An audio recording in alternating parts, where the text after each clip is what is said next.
Okay, so walking lunges, but for this variation we're going to try and target specifically more the glutes and hamstrings. Now, what Claire's going to focus on doing the whole time is just trying to be as upright as she can and not really allow much sort of tilting forward. To target our glutes and hamstrings, what she's going to do is she's going to take a big step forward with her right leg, drop down. So as you can see, it looks exactly like we've been doing with the split squat so far, so the teaching cues are going to be the same. From this position here, as she's going to drive upwards, she's going to focus on driving everything through that sort of mid to back foot. Drop down again, other leg.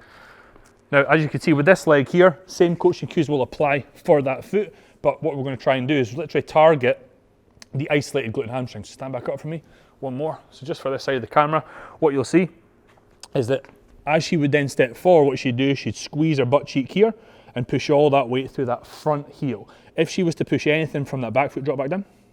If she was to push anything from this back foot here, it would be the opposite quad that would work, and that's not what we're trying to target.